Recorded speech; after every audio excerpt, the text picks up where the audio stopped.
আজ পঞ্চমী, মায়ের বাড়ি দুর্গা পুজোর মণ্ডপ আমি দেখাচ্ছি। দেখুন, ভক্তরা ভালোই এসেছে আজকে সকাল থেকে এখনও বৃষ্টি সেভাবে হয়নি, ওয়েদার খুবই ভালো, কখনো মেঘ কখনো রৌদ্র চলছে। চলুন ভিতরে দেখাচ্ছি। শারদীয়া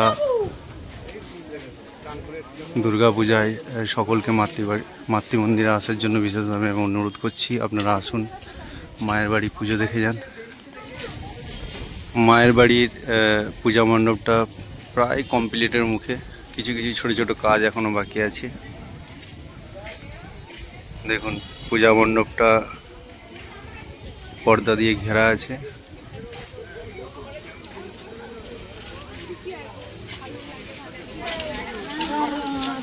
আজকে ভক্ত সংখ্যা কিন্তু ভালোই মায়ের বাড়িতে, ভক্তরা যথেষ্ট ভালো এসেছে। আজকে প্রচুর ভক্ত এসেছে।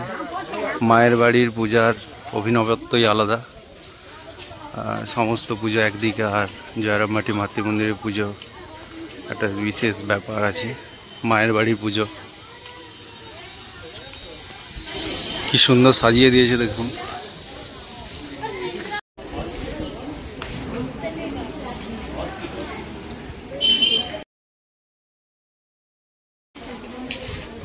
সুন্দরভাবে সাজিয়ে দিয়েছে মায়ের বাড়ি। এই হলো মায়ের বাড়ির পূজা মণ্ডপ, দুর্গা পুজোর মণ্ডপটা। আজ পঞ্চমীতে আমি এই ভিডিওটা দেখাচ্ছি। দেখুন চারিদিক, গেটটা কি সুন্দর সাজিয়েছে দেখুন।